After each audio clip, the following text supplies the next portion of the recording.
the moment I stepped into my commanding officer's office and saw the old man from the diner sitting there in a perfectly pressed uniform with 4 stars on his shoulders, my first thought was that I had somehow walked into the wrong room. 4 stars. In the Marine Corps, that kind of rank doesn't just appear by accident. My commanding officer stood beside his desk, unusually quiet, watching me with the kind of expression that makes your stomach tighten before anyone even says a word. The old man looked at me calmly, the same quiet eyes I remembered from 2 weeks earlier. And that's when he said my name. Corporal Harris. Hearing my name in the voice of a 4-star general is not something you ever forget. But to understand how I got there, standing stiff in a headquarters office in Norfolk, wondering if my career was about to end, you have to go back to a rainy Tuesday evening 2 weeks earlier. It had been a long day on base. The kind of long that seems to stretch forever, where every task takes twice as long as it should, and every Marine looks like they're running on fumes. I was stationed at the Marine Corps base outside Norfolk, Virginia, and that particular day had been nothing but logistics work, inventory checks, equipment inspections, paperwork stacked higher than it should ever be. By the time I finally signed out for the day, the sky had already turned the dull gray color that meant rain was coming. Sure enough, by the time I pulled onto the road outside the base gate, the rain had started. Nothing dramatic, just a steady coastal drizzle that made the asphalt shine under the headlights. I wasn't ready to go home yet. Some nights you just need a quiet place to sit for a few minutes before you drive the rest of the way. There's a small diner about 10 minutes from the base that a lot of service members stop at. Nothing fancy. A place that's been there since before I joined the Corps. The sign out front flickers a little. The coffee is strong enough to wake the dead. And the booths have that cracked red vinyl that sticks to your uniform if you sit too long. But the place feels familiar, comfortable. I pulled into the parking lot and parked beside a couple pickup trucks and an old sedan that had probably seen better decades. Inside the diner smelled like bacon grease and fresh coffee. There were maybe 6 people scattered around the room, an older couple sharing pie, a truck driver reading a newspaper, and 2 sailors sitting at the counter arguing about football. I slid into a booth near the window and ordered a coffee. The waitress Linda had worked there for years and recognized half the Marines who came through. "Long day?" she asked as she poured. "Aren't they all?" I said. She smiled the way people do when they've heard that answer 1,000 times. While I sat there warming my hands around the mug, I noticed an older man standing at the register near the counter. He was wearing a faded Vietnam veteran cap, the kind you see a lot around Norfolk. The brim was worn soft from years of use. He had the posture of someone who had spent a lifetime standing straight even though his shoulders had started to bend with age. Linda was speaking to him quietly. At first I didn't pay much attention, but then I heard her say something that made me look up. "Sir, I'm sorry, it looks like the card didn't go through." The man paused. Not angry. Not embarrassed exactly. Just still. Like someone trying to process a small inconvenience that had suddenly become public. He reached into his jacket and pulled the card out again, studying it like maybe the numbers had changed since the last time he looked. Linda tried the machine again. The little receipt printer buzzed. She shook her head. "I'm sorry, sir." The room had gotten just quiet enough for people to notice. Nobody said anything. But you could feel the attention shift. The old man let out a slow breath. "Well," he said calmly, "I suppose these things happen." He reached for his wallet again. I could see it from where I sat. Empty except for a few folded bills that clearly weren't enough. That moment, just that small pause, was enough. I stood up, walked over to the counter and pulled out my own card. "Put it on mine," I told Linda. The old man turned toward me. "You don't have to do that," he said. "It's fine," I said. Linda rang it through before the conversation could turn into an argument. The old man studied me for a second. Up close, I could see the lines in his face, the kind carved by decades of weather and experience. "You a Marine?" he asked. "Yes, sir." He nodded slowly. "Well, thank you." His voice carried the quiet weight of someone who had spent most of his life choosing his words carefully. I didn't make a big deal out of it. "Just returning the favor," I said. He tilted his head slightly. "Favor? Veterans look out for each other," I said. He considered that. Then he smiled. Not wide. Just enough to show he understood. "Well," he said, "I appreciate it." I paid the bill and picked up my coffee to go. I was halfway to the door when he spoke again. "Marine." I turned. Yes, sir. He looked at me for a moment like he was memorizing my face. Then he asked the one thing that would come back to haunt me 2 weeks later. What's your name? Corporal Emily Harris, I said. He nodded once. Good to meet you, Corporal Harris. Then I walked out into the rain. At the time, it felt like nothing more than a small moment. Just one veteran helping another. I drove home that night thinking about equipment reports and morning inspections, not about the quiet old man in the diner. And certainly not about how 2 weeks later I would walk into headquarters and see that same man sitting behind my commanding officer's desk, wearing the uniform of a 4-star general. At that moment, standing in that office, one thought ran through my mind. What in the world had I gotten myself into? Standing in front of a 4-star general who knew my name was the last place I expected to be that morning. But the truth is, by the time I walked into headquarters that day, I was already bracing for something bad. Just not that kind of bad. 2 weeks earlier, after the diner incident, life had returned to what passes for normal on a Marine Corps base. Which is to say busy, loud, and occasionally miserable. The rain had cleared the next morning, and Norfolk woke up to one of those cold coastal days where the wind cuts through your uniform like it has a personal grudge. I arrived on base before sunrise, coffee in hand, joining the steady line of Marines heading through the gates. Morning formations are predictable. Boots on pavement. Engines idling. Orders getting passed down. You fall into rhythm without thinking about it. That morning started like any other. But it didn't stay that way. Because that was the same week Major Daniel Whitaker took over operations in our unit. Every base has a reputation officer. The one people talk about in low voices in the chow hall. The one Marines warn each other about when someone new shows up. Whitaker already had that reputation. He had transferred in from another command, and within days the stories started circulating. Career climber. Loves paperwork more than people. Careful around him. At first I didn't pay much attention. Every command has rumors. You learn quickly not to believe all of them. But within a few days it became clear the rumors weren't exaggerations. Major Whitaker ran things with the kind of rigid authority that left no room for common sense. Every small mistake became a lecture. Every minor delay became a written warning. One afternoon during a maintenance inspection, a lance corporal in my unit misread a checklist. Nothing dangerous. Nothing even unusual. Whitaker stopped the entire inspection and spent 10 minutes tearing into the kid in front of 20 Marines. You represent the United States Marine Corps, he snapped. Attention to detail is not optional. The lance corporal looked like he wanted to sink through the concrete floor. Afterward in the motor pool, one of the older sergeants muttered under his breath. Guy doesn't lead Marines, he said. He manages paperwork. Nobody laughed. Because everyone knew exactly what he meant. At first, Whitaker didn't notice me much. I kept my head down, did my work, and tried to stay out of the blast radius. But that changed about a week after he arrived. It started with a supply report. Nothing dramatic. Just a routine inventory check on equipment assigned to our section.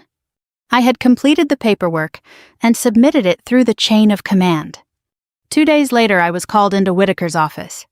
If you've ever been summoned into an officer's office unexpectedly, you know the feeling. Your brain runs through every possible mistake you might have made. I knocked on the door. Enter. Whitaker sat behind his desk, perfectly composed. He held a copy of my report. Corporal Harris, he said without looking up. Do you believe accuracy matters in this organization? Yes, sir. He slid the report across the desk. There are discrepancies here. I looked at the page. A small numbering error on one of the equipment lines. The kind of clerical mistake that gets corrected in about 30 seconds. I can correct that immediately, sir. Whitaker leaned back in his chair. That's not the point. And that was the moment I realized this wasn't about paperwork.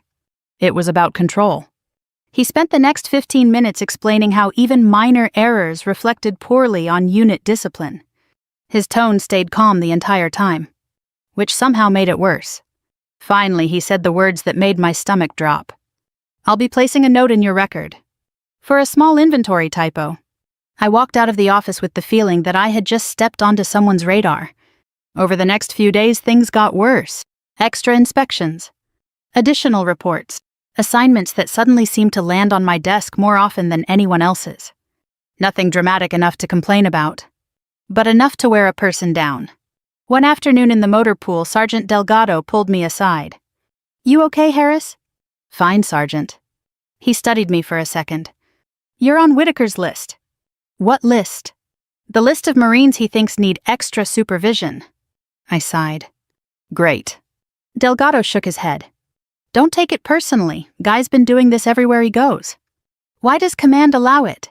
He gave a dry laugh. "Because on paper he looks perfect." That's the problem with certain types of officers. They know exactly how far they can push things without crossing a line that gets them in trouble. Whitaker never yelled. Never threatened. He just documented everything. And paperwork can ruin a career faster than shouting ever could. By the end of the second week, the tension around the unit had grown thick enough to feel. Marines whispered about transfer requests. One corporal in another section had already been written up twice for things that used to be handled with a conversation. Then came the morning everything changed. It was a Thursday. Cold and clear. I had just finished morning checks when Sergeant Delgado walked toward me with a look I didn't like. "Harris," he said quietly. "Yes, Sergeant." "Headquarters just called." My stomach tightened. "What about—" "You're ordered to report." That phrase always carries weight. Ordered to report. It means someone higher up wants to see you. Immediately. Did they say why? Number. That was the worst possible answer. As I walked toward the administrative building, my mind ran through every report, every inspection, every conversation I'd had with Major Whitaker. Had he escalated something? Filed a formal complaint. Career-ending paperwork often starts with a quiet meeting behind closed doors. The headquarters building stood near the center of the base. Clean brick walls. American flag snapping in the wind. Inside, everything smelled faintly of floor polish and old paper. The receptionist looked up when I entered. "Corporal Harris." "Yes, ma'am." "Go right in." I walked down the hallway, boots echoing against the tile floor. When I reached the door, I paused for half a second. Then I knocked. "Enter." I stepped inside. My commanding officer stood beside his desk. And sitting calmly in the chair across from him was the old man from the diner. Except this time he was wearing a perfectly pressed Marine Corps dress uniform. 4 stars on his shoulders, and suddenly the story of a quiet dinner 2 weeks earlier didn't seem quite so simple anymore. When you're a corporal in the Marine Corps, you learn early that walking into headquarters usually means one of 2 things. Either someone important wants to congratulate you, or someone important wants to ruin your day. Standing in that doorway staring at the old man from the diner now wearing 4 stars on his shoulders, I had absolutely no idea which one it was going to be. My commanding officer cleared his throat. "Corporal Harris, step in and close the door." I stepped forward, trying very hard not to stare. Up close, the details were impossible to miss. The uniform was immaculate. 4 silver stars rested neatly on each shoulder board. Rows of ribbons covered the left side of his chest. Even before anyone said his name, there was no doubt in my mind. This man wasn't just a general. He was one of the most senior officers in the entire Marine Corps. The kind whose decisions shaped the lives of thousands of Marines. And 2 weeks earlier, I had bought him a plate of eggs and coffee at a roadside diner. I snapped to attention. "Corporal Emily Harris reporting as ordered, sir." The general studied me for a moment. Then he smiled slightly. It was the same calm expression I remembered from the diner. "At ease, Corporal," he said. His voice carried the quiet authority of someone who had spent decades giving orders. I relaxed slightly, though my heart was still beating harder than usual. My commanding officer gestured toward the chair across from the general. "Have a seat, Harris." That alone was unusual. Junior enlisted Marines don't usually sit during meetings with generals.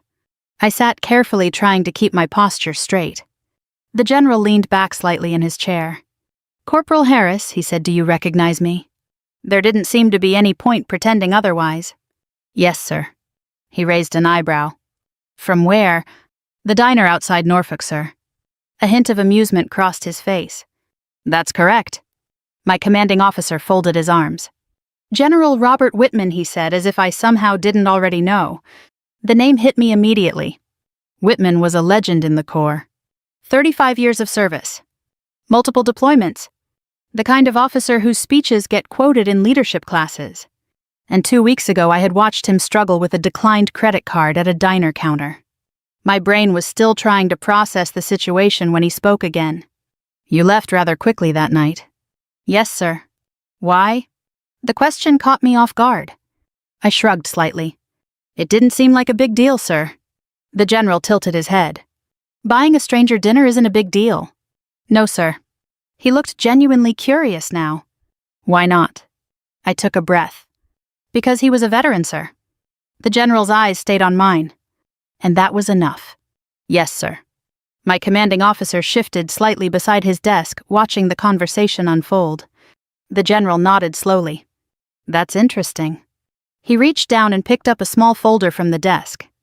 I travel to different bases several times a year, he said calmly. Sometimes officially, sometimes quietly. He tapped the folder lightly. I prefer to see how things operate when people don't know who I am. The realization began to settle in. The diner hadn't been an accident. It had been observation. You were evaluating the base, sir, I asked carefully. In a manner of speaking? He opened the folder. Inside were several printed documents. Personnel reports. Unit evaluations. And something else. My name. I felt my stomach tighten. Corporal Harris, he said, are you familiar with Major Daniel Whitaker? Yes, sir. My commanding officer let out a slow breath. The general watched my reaction closely. How would you describe your interactions with him? That question carried weight. In the Marine Corps, you don't casually criticize officers, especially not in front of a 4-star general. But Whitman's expression wasn't hostile. It was patient. Like someone genuinely waiting for an honest answer. I chose my words carefully. Professional, sir. The general smiled slightly. That's a very diplomatic response. My commanding officer finally spoke. Harris, this is an internal matter. Speak freely. I hesitated for a moment. Then I answered honestly. Sir, Major Whitaker has been extremely strict with administrative discipline. Whitman nodded. Yes, I've read the reports. He slid one of the papers across the desk. It was the disciplinary note Whitaker had placed in my file. For the inventory typo. The general looked at it for a long moment. Then he asked a simple question. Do you believe this report accurately reflects your performance? I swallowed. No, sir. Whitman leaned back again. That's what I suspected. Silence settled over the room. Outside the office window, I could see Marines walking across the base courtyard. Normal life continuing like nothing unusual was happening. Inside the room, the atmosphere felt very different.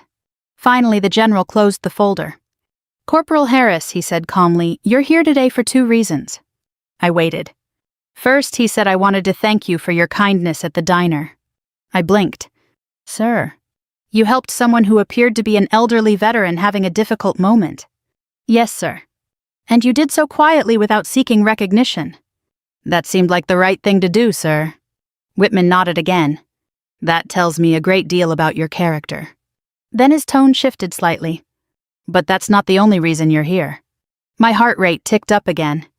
The general turned toward my commanding officer. Has Major Whitaker arrived? Any minute now, my CO replied. Whitman folded his hands on the desk. Good. I felt a sudden chill.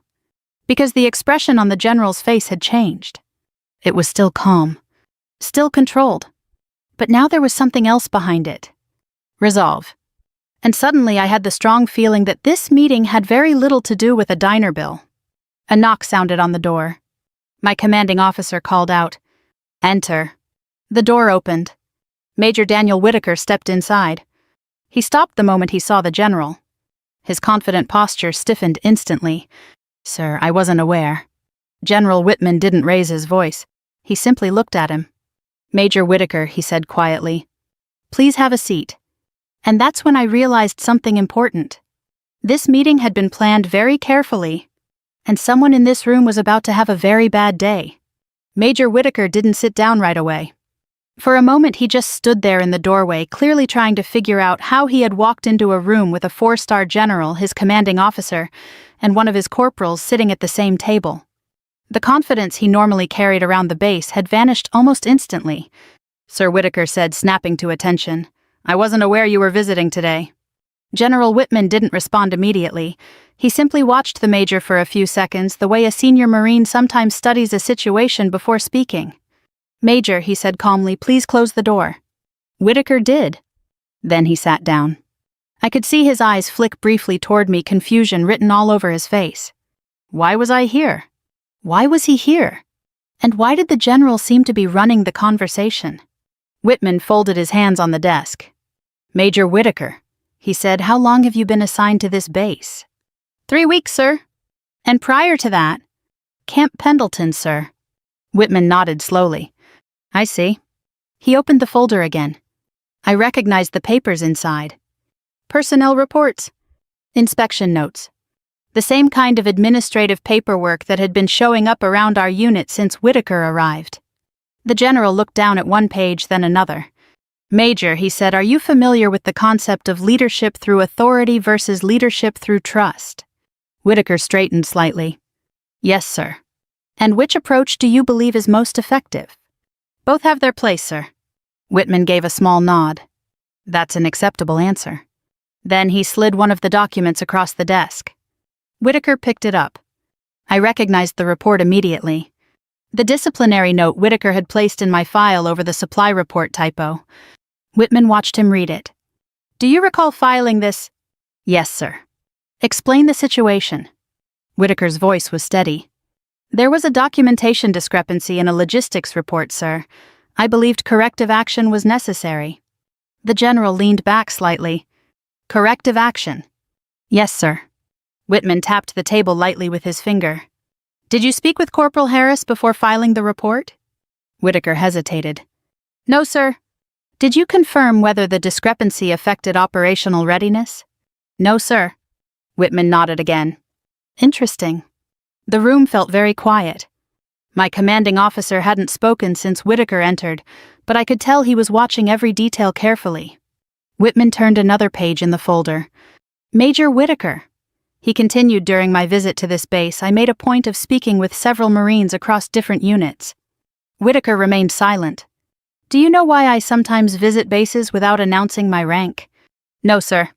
So I can observe how Marines behave when they believe no one important is watching. Whitaker nodded once. That makes sense, sir. Whitman's eyes shifted briefly toward me. And occasionally he said I learned something unexpected. The room went still again. Whitman closed the folder slowly. 2 weeks ago he said I visited a diner outside Norfolk. Whitaker frowned slightly. A diner, sir? Yes. Whitman rested his hands calmly on the desk. At that diner my credit card was declined. Whitaker blinked, clearly unsure where this conversation was heading. I see, sir. And when that happened, Whitman continued, Corporal Harris quietly paid the bill. Whitaker glanced toward me again. For the first time since entering the room, his expression showed real confusion. Whitman continued speaking in the same calm tone. She did not ask for recognition. He looked directly at Whitaker. She did not even stay long enough to receive thanks. Whitaker nodded awkwardly. That was generous of her, sir? Yes, Whitman said. It was. Another pause followed. Then Whitman leaned forward slightly. But that isn't the reason this meeting was scheduled. Whitaker's posture tightened. Whitman opened the folder again. Inside were several additional documents. He slid them across the desk toward Whitaker. During my visit, the general said I also reviewed personnel reports from this command. Whitaker picked up the pages. As he read them, his expression changed. Slowly. Subtly. The confidence he normally carried began to drain away. Whitman continued speaking. Major Whitaker. I have here a series of administrative actions you've taken against junior Marines during your first 3 weeks on this base. Whitaker cleared his throat. Yes, sir. Whitman tapped the folder. 6 disciplinary reports. Yes, sir. 4 additional written warnings. Whitaker shifted in his chair. Corrective leadership, sir. Whitman's voice remained perfectly calm. Is that what you call it? Whitaker nodded cautiously. Yes, sir. Whitman leaned back again. And yet, he said quietly, in speaking with the Marines in your unit, I noticed a pattern. Whitaker didn't respond. Morale is dropping. The room stayed silent. Marines describe feeling targeted rather than guided. Whitaker tried to maintain composure. With respect, sir, discipline sometimes feels uncomfortable. Whitman nodded slowly. That's true. Then he said something that made the air in the room feel colder. But discipline must be fair. He tapped one of the pages again. In several of these reports, the alleged mistakes were administrative errors that could have been corrected with a conversation. Whitaker said nothing. Whitman continued. Instead, you documented them formally. Yes, sir. Why? Whitaker hesitated. Accountability, sir. Whitman studied him carefully. Then he asked the question that changed everything. Major Whitaker, did you ever consider that leadership might involve protecting the Marines under your command rather than documenting their mistakes? Whitaker opened his mouth. Closed it. The general folded his hands again. I've spent 35 years in the Marine Corps, Whitman said calmly. I've commanded units in combat zones and training bases alike. He paused for a moment. And in that time I've learned something important. The room was silent enough that I could hear the faint hum of the air conditioning vent. Whitman's voice remained steady. You can measure leadership in many ways. He looked directly at Whitaker. But one of the clearest indicators is how your Marines feel when you walk into the room. Whitaker's face had grown noticeably pale. Whitman closed the folder. Major Whitaker, he said we're going to discuss your leadership style in detail. He nodded toward my commanding officer. And we're going to do it right now. Whitaker swallowed. Because at that moment it became clear to everyone in the room. This meeting was not an evaluation. It was an investigation. And the quiet kindness shown in a diner 2 weeks earlier had simply opened the door for the truth to come out. Major Whitaker had always carried himself with the calm confidence of a man who believed the system worked in his favor. But sitting across from General Whitman that morning, that confidence was fading fast. The room felt smaller somehow. The walls hadn't moved, of course, but the weight of the conversation made everything tighter, quieter. Whitman closed the folder in front of him and rested both hands on the desk. Major Whitaker, he said evenly, leadership in the Marine Corps requires judgment. Whitaker nodded stiffly. Yes, sir. And judgment, Whitman continued, requires understanding the difference between discipline and intimidation. Whitaker shifted slightly in his chair. With respect, sir, my intention has always been to maintain standards. Whitman studied him for a long moment. Standards are important, the general said. No Marine would argue otherwise. He leaned back slightly. But leadership is not a paperwork contest. Whitaker's jaw tightened. Across the room, my commanding officer remained silent, though I could see from his expression that none of this surprised him. Whitman opened the folder again. Inside were several additional documents I hadn't seen before. During my visit, he said calmly, I requested feedback from Marines in this unit. Whitaker looked confused. Feedback, sir? Yes. Whitman slid several papers across the desk. Anonymous statements. Whitaker picked them up slowly. I could see the tension in his shoulders as he began reading. The statements weren't long. Just a few paragraphs each. But the message was clear. Marines describing unnecessary disciplinary reports. Minor mistakes escalated into formal warnings. A leadership style focused more on documentation than mentorship. Whitman let the silence stretch while Whitaker read. After a minute, the major set the papers down. Sir, he said carefully, Marines sometimes misunderstand strict leadership. Whitman nodded slightly. That's possible. Then he tapped another page in the folder. This is the 4th report you filed this month against junior Marines for clerical errors. Whitaker didn't respond. Whitman continued. Do you believe Marines develop confidence when every small mistake becomes official paperwork? Whitaker hesitated. Sir, discipline must be maintained. Whitman's voice stayed calm. Yes. Then he leaned forward slightly. But discipline is not the same thing as fear. The words settled into the room like weight. Whitman turned his attention briefly toward me. Corporal Harris. Yes, sir. Before this report was filed, had you received any counseling regarding the supply discrepancy? No, sir.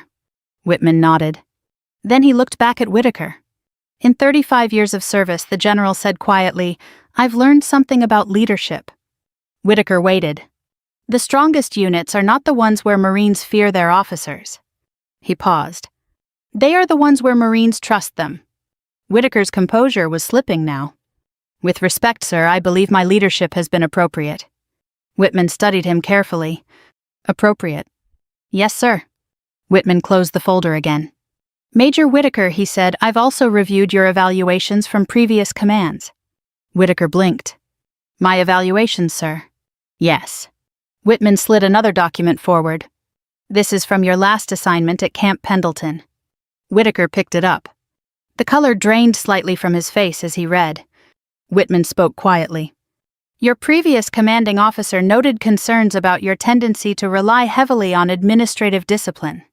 Whitaker looked up. That was addressed, sir. Whitman nodded. Yes, it was. He folded his hands again. But it appears the pattern continued. The room went silent. Whitaker tried one last time. Sir, I've always acted in the best interest of the Corps. Whitman held his gaze. I'm sure you believe that. Then the general said something that seemed to drain the last bit of confidence from the major. However, leadership is measured by results. Whitman gestured slightly toward my commanding officer. Colonel Reeves. My CO stepped forward. Yes, sir. Whitman's voice remained steady. Based on the report statements and documentation reviewed during this visit, I am recommending that Major Whitaker be relieved of his current operational authority pending a formal command review. Whitaker's head snapped up. Sir. Whitman raised one hand. The room went quiet instantly. This is not a punishment, Major. Whitaker said nothing. It is a pause. Whitman continued.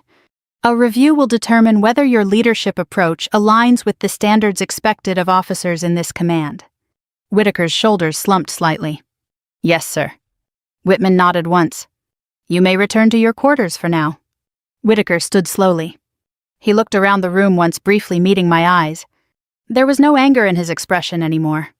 Just the stunned realization that the system he trusted so much had turned its attention toward him. He straightened his uniform. Permission to leave, sir. Granted. Whitaker walked out of the office. The door closed quietly behind him.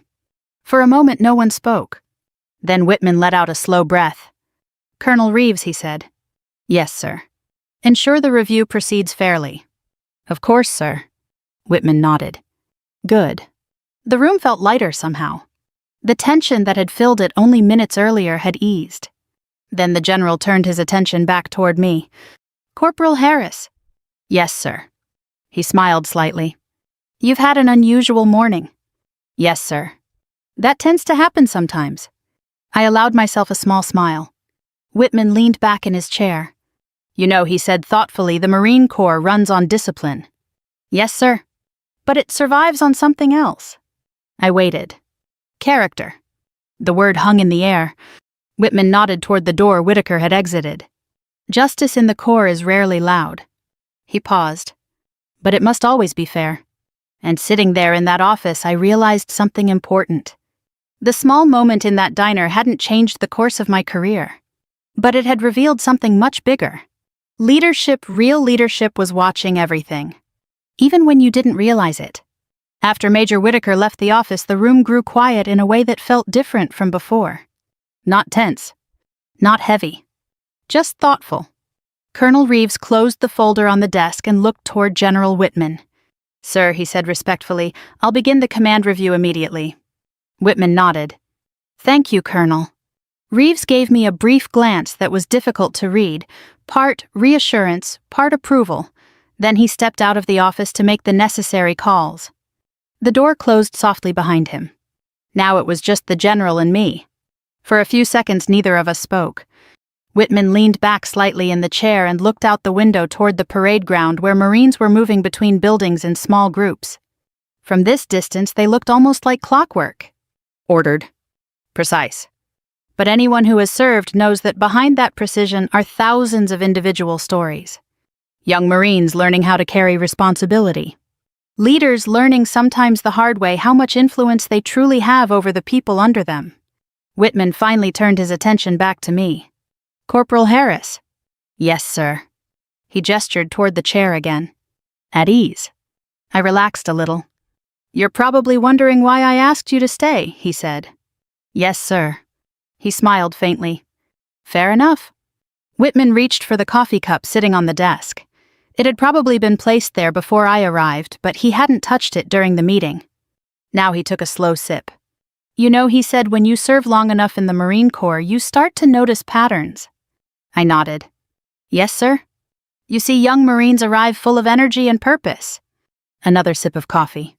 And you see, officers learn how to carry authority. He set the cup down. Some learn the right lessons. He paused. And some don't. I knew he was referring to Whitaker, but he never said the name again. Whitman folded his hands together. Leadership isn't about control, he continued quietly. It's about responsibility. Yes, sir. You'd be surprised how many officers confuse those two things. I believed him. Whitman leaned forward slightly.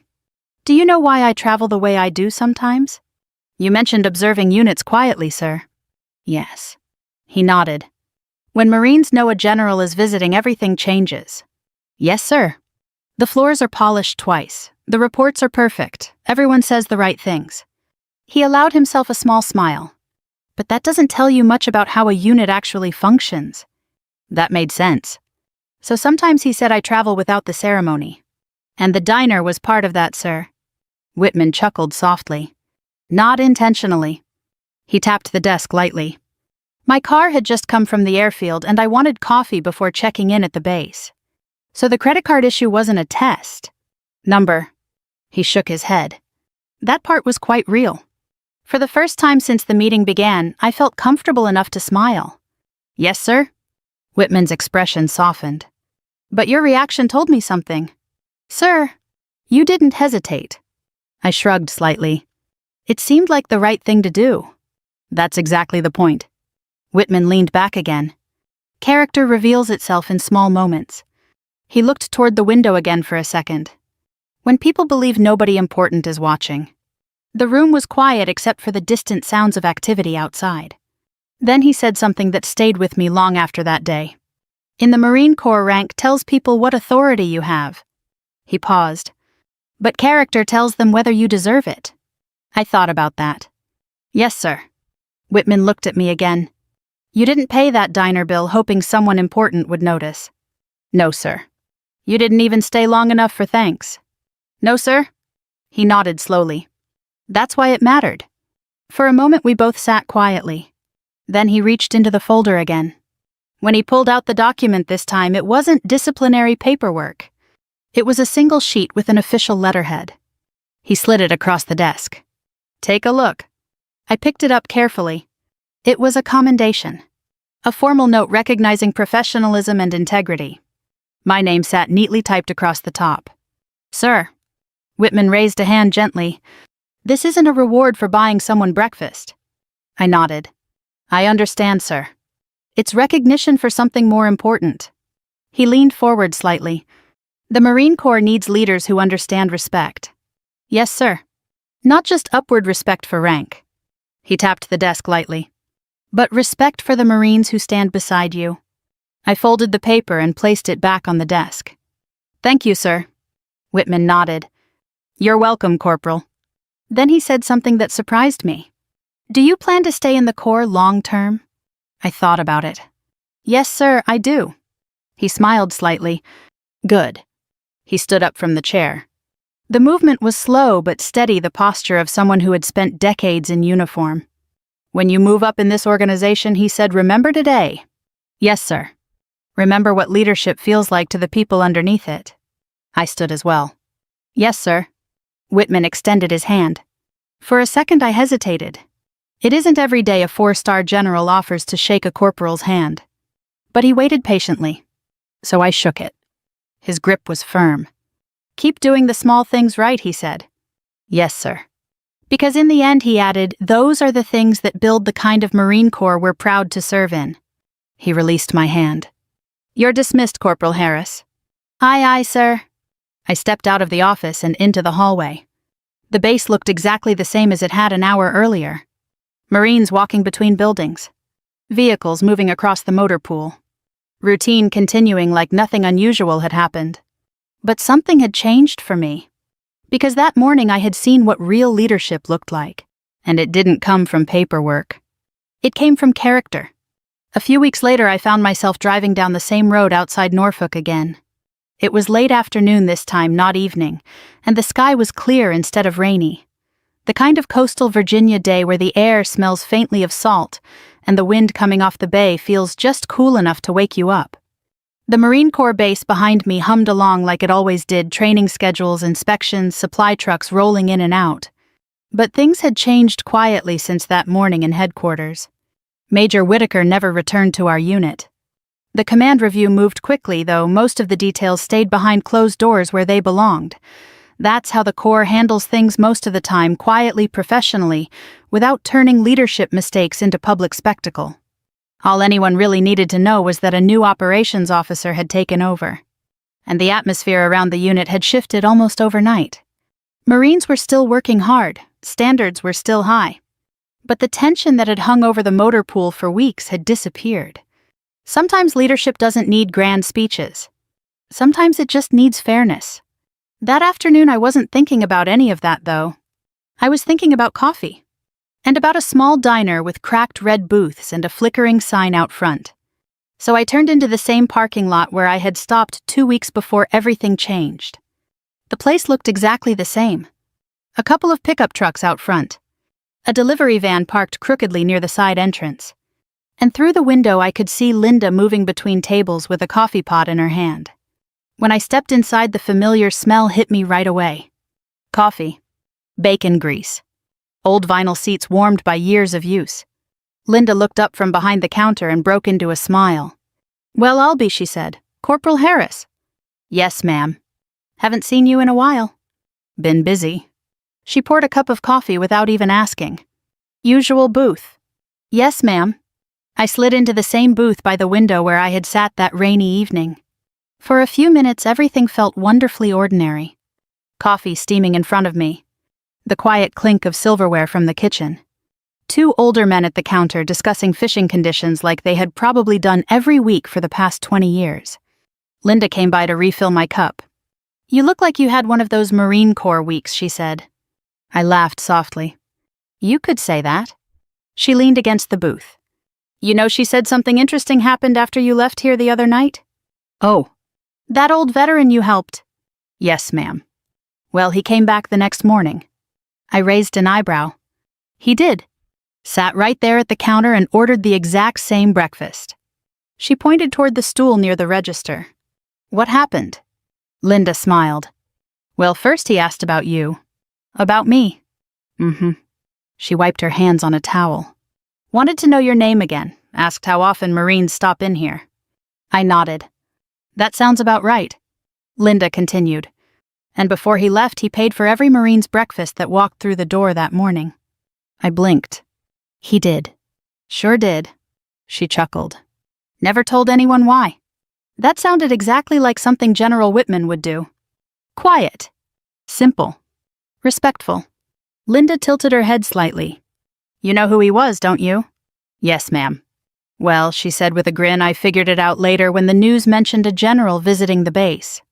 She shook her head slowly. 4 stars." "Yes, ma'am." Linda laughed softly. "And here I thought he was just another old Marine passing through. In a way, I said he was." She patted the table. "Well, whatever you did that night must have meant something." I looked down at the coffee in my hands. "I think it did." Linda headed back toward the counter, leaving me alone with my thoughts. Outside the window, cars rolled past on the highway. Life moving along the same way it always had. I sat there for a while thinking about the strange chain of events that had started in this little diner. A declined credit card. A quiet act of kindness. A meeting in a headquarters office that had changed the course of someone's career. And a lesson about leadership I would carry for the rest of my life. The Marine Corps teaches you a lot of things. How to work hard. How to endure discomfort. How to rely on the people beside you. But sometimes the most important lessons come from simple moments. A conversation. A decision. A choice to do the right thing even when nobody important seems to be watching. Because the truth is, you never really know who might be. That's something General Whitman understood very well. And something I would remember long after my time in uniform was finished. So, if you're listening to this story and something about it reminds you of a moment in your own life, a time when you had the chance to help someone quietly without recognition, I hope you hold on to that memory. Those moments matter more than we often realize. If this story meant something to you, feel free to share it with someone who believes in the same values, respect fairness, and doing the right thing when it counts. And if you'd like to hear more stories like this one, you're always welcome to come back and listen again. Because sometimes the smallest acts of character can echo farther than we ever expect. Thank you for listening.